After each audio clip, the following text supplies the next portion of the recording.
จะเป็นโรงศพเป่าด้วยพี่น้องเนาะเพิ่นจีว่าเพิ่นเกียมไว้ให้กับคนเฒ่าคนแก่ไปใส่สาบางโอ้หาหน่อไม้อายุจักปีแล้วเจ้านะ13 ปียังเรียนหนังสือ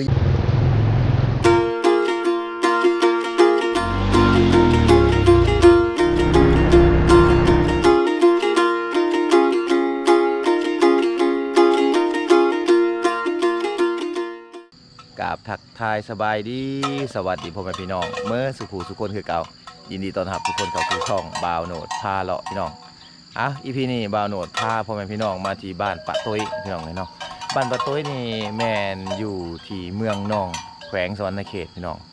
หมู่บ้านนี่จะเป็นชนเผ่าตะโอยพี่น้องเนาะหมู่บ้านนี่คักพี่น้องเนาะเศรษฐกิจครอบครัวแบบพ่อเพียงเลยเนาะแต่หลังคาเฮือนนี่เขาจะเลี้ยงงัวเนาะเป็นธนาคารครอบครัวเนาะงัวนี่ก็คือกันจะมีพ่อค้าชาวเวียดนามมาซื้อเอาพี่น้องประมาณโตละ7,000 บาทพี่น้องเนาะ7,000 บาทขึ้นไปได้เนาะแล้วแต่ขนาดงัวตัวที่บ่โหนดติดใจนี่ก็คือนี่แหละกระปางระเบิดพี่น้องเห็นบ่ตัวนี้จะเป็นกระปางระเบิดที่ชาวบ้านกับเจ้าเอามาเห็ดอันนั้น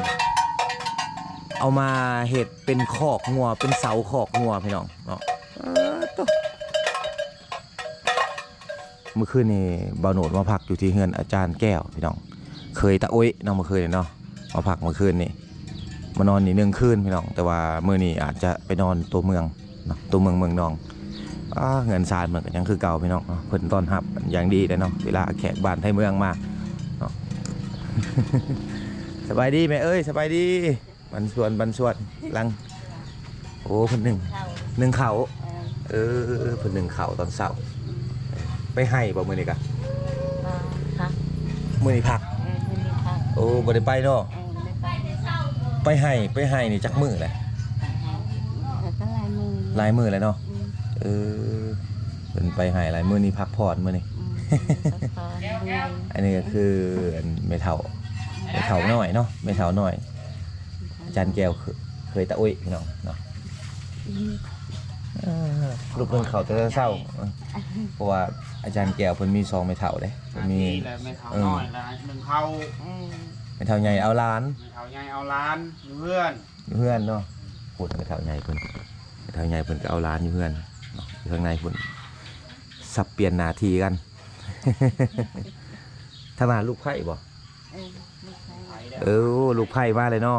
มาสุดก่อนยังบ่มีลูกไผ่มามีลูกไผ่เลยวันนี้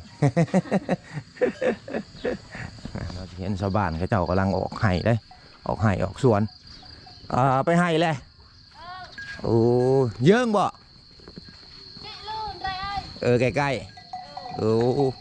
เพิ่นไปเห็ดไห่พี่น้องเลยเนาะพูนถือคอยเบิ้งเนี่ยคอยเบิ้งอุปกรณ์เนี่ยถือโขกไปพร้อมเห็นบอกโขกใหม่น้อง กินข้าวอยู่พุ่นบ่ไปกินข้าวอยู่พุ่นพากันไปซักไปซักข้าวกำลังฮือแล้วร้อยแล้วมีแต่ปลูกปัดนี่เยิ่งบ่เยิ่งบ่ใกล้บ่หัวผู้ปลาตกไปตะมวนเนาะลูกๆล้านมันบ่นี่นะสิไปทางหน้าบ่ถอยหลังไปทางหน้าบ่ไปน้ำเลยบ่นี่ มีคนซอยร้ายเลยเนาะกูอยากให้ไปน้ำมันใด ไปแล้ว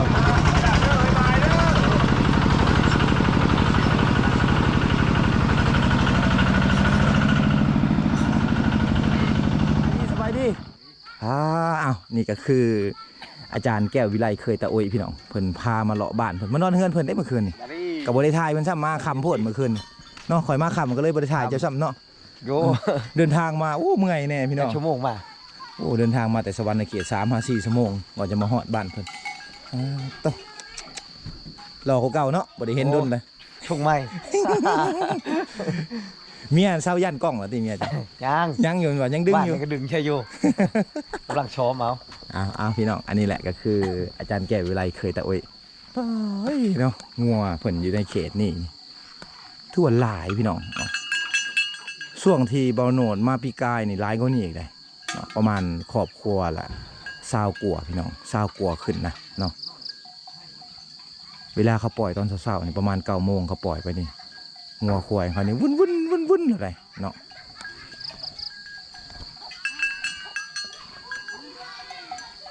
บันส่วนไปใส่ สาบาง โอ้หาหน่อไม้ จะ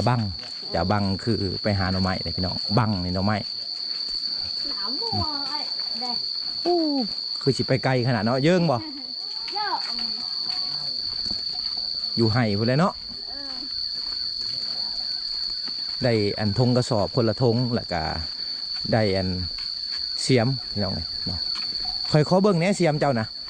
ขอเบิ่งแหน่เสียมเจ้านี่ตัวนี้ก็คืออุปกรณ์ที่ว่าชาวบ้านเพิ่นหาหน่อไม้พี่น้องเลยเนาะจะเป็นอันเล็กอันเล็กปองอ้อยเนี่ยพี่น้องเนาะประมาณเล็กซาวนี่แหละเพิ่นตีแปรๆเนาะเอาไว้ไปซักหาหน่อไม้นี่เห็นปะเนาะแม่นเลยได้นี่แล้วก็มีกระสอบอันหนึ่งเนาะนี่ก็คือธงเพิ่นไปแล้วเพิ่นเฝ้าพี่น้องเดี๋ยวบ่หนูจะพาพ่อพี่น้องลงไปเบิ่งวางเพิ่นตักน้ำพี่น้องน้ำเนี่ยจะเป็นน้ำจากธรรมชาติเนาะที่ว่าไหลลงมาจากหัวภูมาแล้วเพิ่นจะมาปะไว้อยู่นี่เนาะส่วนหลายจะเป็นผู้หญิงที่ว่าเขาจะตักน้ำอยู่นี่พี่น้องผู้ชายจะบ่ได้มาตักน้ำได้ผู้ชายจะออกไห้อย่างเดียวเนาะวางเอาน้ำเพิ่นนะลงไปลุ่มผู้เนาะถือว่าบ่ได้ใกล้บ้านบ่ได้พี่น้องเอ้ย200-300 เมตรเนาะวางเอาน้ำของเพิ่นนี่เปาะแล้วบ่ ทางนั้นเอาน้ำแล้วก็แบกลูกไว้พร้อมพี่น้องป้าตุ๊นี่อยู่นี่แมนวางที่ว่าชาวบ้านกับเจ้ามาเอาน้ำเนาะอยู่วางนี่พี่น้องเนาะเป็นวางที่ว่าชาวบ้านเขาจะมาตักน้ำอยู่นี่แหละเนาะ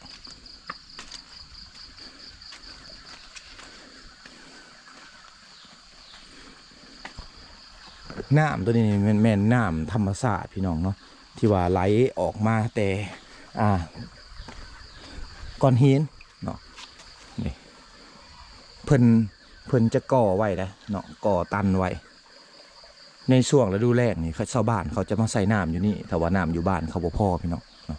ในช่วงฤดูแล้งนี่น้ำจะไหลอยู่วังนี่นะเนาะน้ำจะไหลแต่ว่าในช่วงฤดูฝนนี่เพิ่นจะบ่ได้ไปใส่เลยพี่น้องช่วงน้ำหลากน้ำแห้งนี่เนาะเพิ่นจะบ่ได้มาใส่อยู่นี่แล้วเพราะว่ามันจะเป็นอันลำธารหรือว่าเป็นน้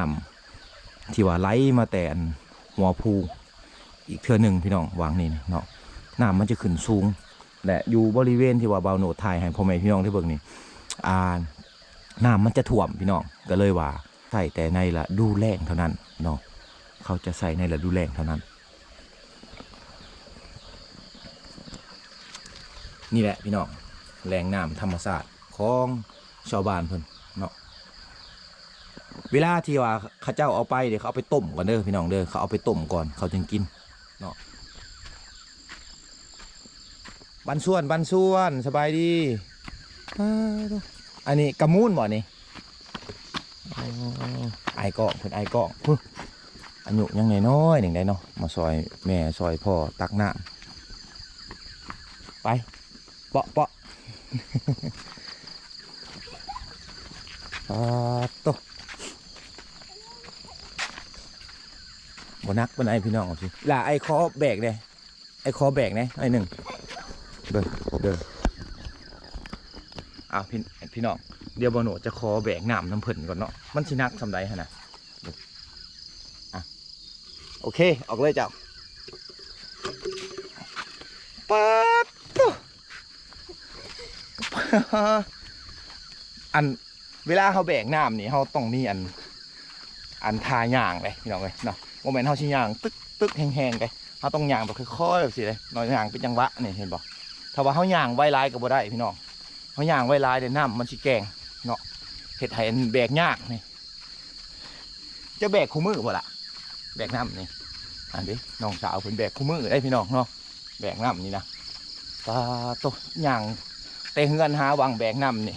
ประมาณ300 เมตรพี่น้อง ทุกๆมื้ออายุจักปีแล้วเจ้านะ 13 ปียังเรียนหนังสืออยู่บ่ยังเรียนอยู่ป.ได้แหละเจ้าอยู่ป.ได้แหละอยู่ม.1 ม.2ป.ยังอยู่ป.ประมาณป.5พี่น้องสิจบแล้วแหละเนาะตัวนี้เขาเจ้าจะเอาไม้เป็นถอดเลยเนาะมาเห็นเป็นโลงไว้พี่น้องเอาไม้เป็นถอดได้ตัวนี้นี่บ่แต่มันลักษณะโลงศพเนี่ยอยากแตกต่างกับอันอยู่ที่บ้านตุงแตงเลยพี่น้องจะบ่คือกันเนาะโลงศพทางนี้จะเป็นแบบสี่เพิ่นจะเอาไม้มาเป็นถอดแล้วเพิ่นจะมาตัดเนาะเห็ดอันเป็นจวยนิดนึงพี่น้องฝาโลงศพนี่เนาะตัวนี้จะเป็นโลงศพเป่าด้วยพี่น้องเนาะเพิ่นที่ว่าเพิ่นเกี่ยมไว้ให้กับคนเฒ่าคนแก่เนาะครอบครัวใดที่มีผู้เฒ่าผู้แก่พี่น้องเนาะผู้เจ็บผู้ป่วยบ่สบายเนาะโซ่นี่เพิ่นจะเตรียมโลงไว้แบบสี่เลยพี่น้อง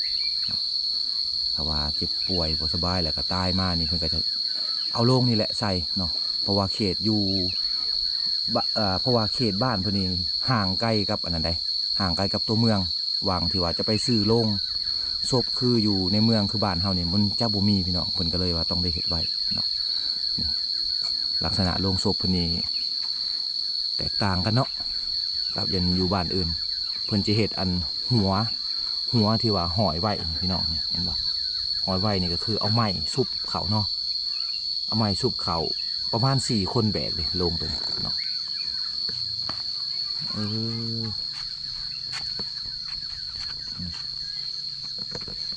แต่ว่าโล่งศพนี่เขาจะบ่ได้เอาไว้อยู่ในเฮือนเด้อพี่น้องเขาจะบ่ได้ตั้งไว้อยู่เฮือนอยู่ศาลเนาะ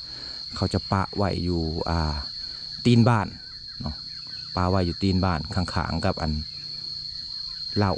เขาพระเจ้าพี่น้องพอสู่กอกเนาะกอกกันเฮ็ดเองบ่พ่อเฮ็ดเองนี่พี่น้องเขาลูกคอจับเนี่ยบ่ลูกคอจับกอกจับนี่เนาะจับใดจับนี่ก็ได้ป่ะพี่น้องนี่ก็คือกอกที่ว่าชาวบ้านผลิตเองยาสูบก็ปลูกเองเนาะพ่อเนาะปลูกเองเห็นป่ะเห็ดโดยไม้ไผ่คักเนาะใช้เฮาเบิ่งในยาสูบพอสูบเป็นอะไรนี่ได้เป็นแบบซี่เลยคนเฒ่าคนแก่เฮาอยู่ในชนบทพี่น้องเนาะมียาสูบที่โตแบบซี่เลยยาสูบเนี่ยคือยาสูบพันธุ์ที่ว่าเพิ่นปลูกเองพี่น้องเนาะปลูกเองเพิ่นจะบ่ได้ซื้ออยู่ตลาดคือคนในเมืองเฮาเพิ่นจะปลูกเองสูบเองพี่น้องยาสูบของเพิ่นนี่ปลอดสารพิษปลูกแบบปลอดสารพิษบ่ได้ใส่อันนั้นพี่น้องบ่ได้ใส่บ่ได้ใส่สารพิษในการปลูกนะบ่ได้ใส่ปุ๋ยเคมีเนาะบ่แต่ว่าเพิ่นจะอันนั้นเองเฮ็ดเองปลูกเองเฮ็ดเองพี่น้องเอ้ยตากเองซอยเองแล้วก็ใส่เองเนาะบันส่วนสบายดีไอ้สบายดีกำลังแต่งกินสิไปให้ตัวตัวไปจะคนให้มื้อนี่10 คนปลาตัวพี่น้องกันหมดบ่แห้งซอยแห้งเนาะแห้งซอยแห้งแห้งซอยแห้งแล้วก็เปลี่ยนกันเนาะให้ผู้นี้แล้วก็เฮ็ดให้อีกผู้นึงป้าประมาณจักมื้อเฮ็ดให้นี่ประมาณ3 มื้อโอ้ถือว่าไวเติบเว้ยไวเนาะเยิ่งบ่ให้นะโยงเลยโอ้ไปอันขี่รถไถไปบ่ใครอยู่บ่ได้ย่างเลยเนาะขี่รถไถซิ่งเลยบ่โนดมาปีกายนี่พี่น้องมานอนอยู่ที่บ้านปะตุ้ยนี่1 คืนนี่ชาวบ้านนี่เพิ่นยังบ่มีรถไถปีกายนี่เนาะรถไถซิ่งนี่มาปีนี้โอ้ถือว่าเศรษฐกิจครอบครัวเพิ่นดีขึ้นมีรถไถซิ่งหมดเนาะหลังบัดนี้ก็บ่ได้ย่างแล้วแต่ก่อนนี่เห็นย่างวุ่นๆแล้วพากันไปให้สวนบัดนี้บ่ได้ย่างแล้วขี่รถไถซิ่งเอา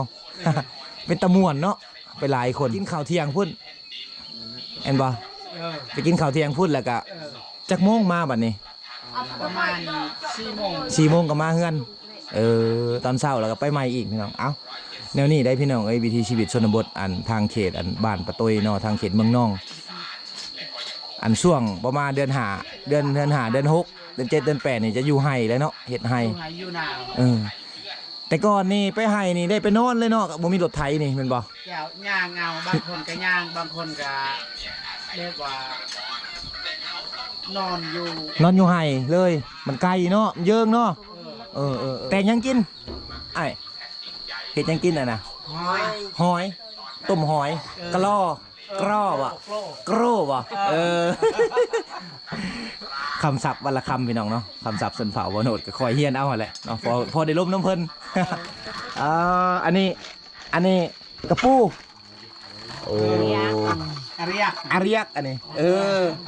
กระปูแหละอาริยักพี่น้องหอยแหละกรูกรูกรู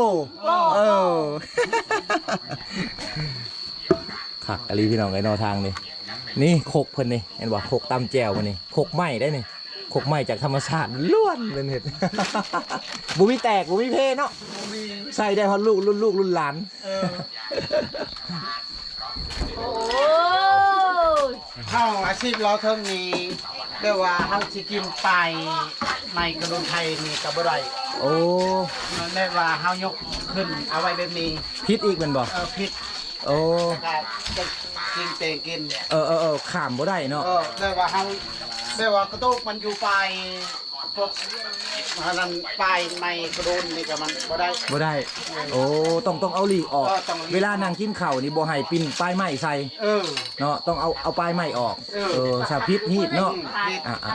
ได้ว่า พลังงานละคร ได้ว่าเฮามันผิดหมู่เด้มันเฮ็ดผิดมันหลายคนชี้ว่าเท่านั้น เออ มันเว้าแต่กี้อันนั่น แล้วก็เป็นมาเลยเนาะ แล้วเป็นมาเลยแล้วกันเลย มีแต่ต้องย้ายออก ย้ายออก ขีตาไฟเพิ่นนี่พี่น้องเวลาเพิ่นจะกินข้าวนี่ด่วนไฟนี่ด่วนนี่เนาะถ้าเพิ่นนั่งกินข้าวนี่เพิ่นต้องย้ายออกได้เวลาบ่ให้ซี่ใส่ผ้าเข่าพี่น้องเนาะต้องย้ายออกกิโลเดอร์มาเด้อ เอาเลยเส้นแซ่บ จ้าด้วยดอก จ่าโดยนี่คือกินข้าว ใจก็หมดจ่าลามอายุจากลา เอาจ่าโดยไปใช้มาแหละกระมุนนะไปใช้มาแหละกระมุนนะอายกล้องแล้วไปแล้วเนาะขอบมุกขอบใจไอ้ไปก่อนโดยบัตรชวน บันชวนคือกันจะไปให้ไปกลับบอกไปให้ไปนอนโอ้ขี่รถไทยนี่ไปอย่างเยื่องบ่โอ้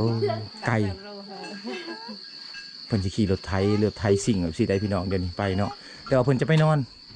ในได้อุปกรณ์ไปให้เพิ่นตุกน้ำเนาะโอ้น้ำนี่คือน้ำกินไปตักเอาอยู่ในห่วยพอได้เนาะไปตักเอาอยู่ในห่วยอยู่รุมใกล้ๆบ้านโอ้อันนี้อันยังก่อนนี่นะอาบังหน่อไม้ต้มเป็นบ้านเฮาห้องหน่อไม้พี่น้องแต่ว่าภาษาบ้านเพิ่นนี่จะห้องว่าอาบังคือหน่อไม้เนาะหน่อไม้นี่ก็ไปหามาเนาะบ่ได้ซื้อนะทางนี้เนาะโอ้ถือว่าทุกอย่างแนวใส่เงินก็คือบอกเป็นแป้งนัวเป็นสบู่พี่น้องเป็นแฟบเนาะน้ำยาล้างจานต่างๆนี่เพิ่นต้องซื้อแต่ว่าเครื่องกินเพิ่นจะไปเอาอยู่สวนอยู่ไห้เพิ่นเนาะเป็ดไก่เพิ่นก็บ่อึดอย่างนี้อันนี้มันยังเข่าเปล่าเข่าสิไปซักให้ตัวนี้จะเป็นเข่าพี่น้องเข่าที่ว่าเพิ่นจะเอาลงไปปลูกเนาะพ่อบ่กระสอบเดียวนี่มันบ่พอแหละบ่พ่อเนาะซักแล้วเอามาใหม่บัดไปมื้ออื่นแล้วมื้อฮื้อแล้วก็มาเอาแล้วก็ไปใหม่เนาะนี่คือเขาเพิ่นโอ้ได้อยู่50โลนี่มันบ่โคหนักเติบได้นี่ได้ขี่คันได้ไปมื้อนี่คันนี้บ่รถไถเพิ่น2คันเนาะ3คันโอ้นี่แหละก็คือหมู่บ้านในเศรษฐีในชนบทของแท้เลยพี่น้องเนาะเปาะแม่เอ้ยไปผู้เดียวบ่แม่ไปให้คนเดียวเอางัวไปเลี้ยงพร้อมพี่น้องเวลาไปให้นี่ช่วงนี้เขาเจ้าแม่หักเนาะแม่เพิ่นไปให้คนเดียวเลยได้ทางนี้ช่วงนี้เขาเจ้าปล่อยงัวปล่อยตัวที่เลยพี่น้องเพราะว่าอันนั้นเพราะว่าเขาเจ้ากำลังเฮ็ดให้อยู่ช่วงนี้เนาะ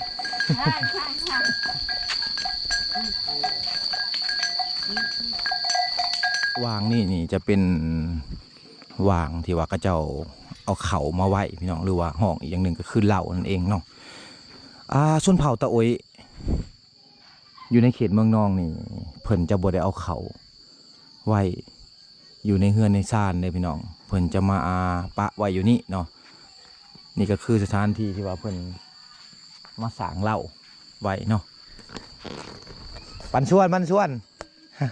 สิไปสิเลอจักเอาให้เอาไปคนเดียวบ่เออบ่ทันหมู่แล้วไปซอยเขา บ่แม่นเอาแห้ง เอาแห้งเอาไปเปาะเป็นไปซักเขาให้พี่น้องเนาะนี่คือเมียอาจารย์แก้วเคยแต่โอ้ยไปบ่ทันหมู่แล้วผมเราไปซอยหมู่เลยอยู่ในเขตนี้เขาจะเอาแห้งซอยแห้งกันเนาะเอาในบริเวณนี่จะเป็นเหล้าเลยพี่น้องเนาะจะเป็นเหล้าของ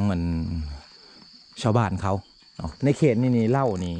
เขาจะตั้งไว้อยู่นี่พี่น้องเนาะจะตั้งไว้อยู่นี่เขาจะบ่ได้เอาเข่าปลาไว้อยู่ในเฮือนในซ่านพี่น้องแต่รุ่นพ่อรุ่นแม่มานี่เขานับถือเนาะนับถือทุกอย่างพี่น้องเรื่องศาสนาผีทางนี่เขาจะนับถือศาสนาผีนับถือผีก่อนแต่ละปีที่ว่าจะเฮ็ดให้เขาต้องได้ขอได้บะซะก่อนพี่น้องเนาะขอได้บะบ่ให้เจ็บป่วยให้หาเงินหาคำได้พี่น้องให้เขาได้หลายเนาะเวลาถ่ายปีมาหลังจากเฮ็ดให้เรียบร้อยปุ๊บเก็บเกี่ยวเรียบร้อยพี่น้องชาวบ้านเขาเจ้าจะมาแก้บะมาจำพีเนาะเฮ็ดพร้อมกันเนาะก็คือบุญเล่าเขาถ้าเปรียบกับบ้านเขาก็เป็นบุญเล่าเขาอะไรพี่น้องเนาะอยู่ในบ้านเขาจะออกเงินการเฮ็ดเนาะวุ่นเลยยามนะจะเป็นบุญแบบโอ้ใหญ่พี่น้องเนาะแม่ค้าเศร้าขายอยู่ในเขตตัวเมืองเนี่ยจะมาขายเครื่องได้เนาะจะมาขายเครื่องตามเดินเฮือนเดินบ้านของประชาชนเขตนี้บ้านปะต้อยพี่น้องเล่ากับเจ้านี่เขาจะเห็ดแบบบูฮานเลยพี่น้องก็คือการเจาะไม้เนาะการเจาะไม้การบากไม้เขาจะประกอบเอาเลยพี่น้องเขาจะประกอบเอาเขาจะบริใส่เหล็กกระปู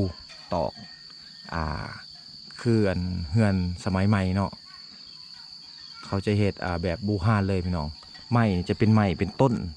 นมาเป็นลำเลยเนาะมาแล้วเขาจะบากมาเจาะพี่น้องเนาะเพื่อว่าจะเอาคานนี่ซุบเขาเนาะประกอบเป็นเราหลังหนึ่งนี่ก็บ่ได้ง่ายพี่น้องก่อนจะได้เนาะตัวนี้จะเป็นงานฝีมือแท้ๆของชาวบ้านเขาเจ้าที่ว่าเฮ็ดมาแต่รุ่นพ่อรุ่นแม่เห็นบ่มันคงพี่น้องอยู่ได้นั่นจนสัวลูกสัวหลานพุ่นแหละเนาะเอาพี่น้องหมู่บ้านนี่ก็ช่ำหมู่บ้านหนึ่งที่ว่าเป็นหมู่บ้านเศรษฐีในชนบทแท้ๆเนาะปีกายนี่บ่โหนดมานี่เฮือนซ่านแต่หลังคาเฮือนนี่จะเป็นเฮือนหลังน้อยๆอยู่พี่น้องเนาะแต่ว่ามาในปัจจุบันนี่ก็เฮือนกับหลังใหญ่ขึ้นพี่น้องแล้วก็มีรถไถซิ่งเนาะแต่หลังคาเฮือนนี่เนาะบางครอบครัวก็มี2-3 คันบางครอบครัวก็มีคันหนึ่งบางครอบครัวก็มี2 คันพี่น้องเลยถือว่าหลายเติบเนาะถือว่าเศรษฐกิจครอบครัวหรือว่าเศรษฐกิจบ้านเพิ่นดีขึ้นพี่น้องดีขึ้นหลายกว่าเก่าเนาะเป็นหมู่บ้านที่ว่าเศรษฐีแท้ๆเลยพี่น้องเป็นหมู่บ้านเศรษฐีแท้ๆเลยเนาะอยู่ในเขตนี่ แต่ก่อนเขาจะเห็นชาวบ้านเจ้าย่างไปไห่ไปสวนพี่น้องแต่ว่ามาในปัจจุบันนี่บางครอบครัวเนี่ยเขาจะขี่รถไถซิ่งเลยไปเห็ดไห่เนาะเพราะมันอยู่ใกล้นะเนาะใกล้แล้วลีเนาะเอาอีพีนี้กับบาวโนดกับขอจบเพียงเท่านี้เด้อพี่น้องครับว่าเขามาเบิ่งคลิปแล้วก็อย่าลืมกดติดตามกดไลค์กดซับสไครต์ช่องบาวโนดพาเลาะได้ครับ บ๊ายบายเจอกันอีพีหน้าพี่น้องขอบใจหลายๆ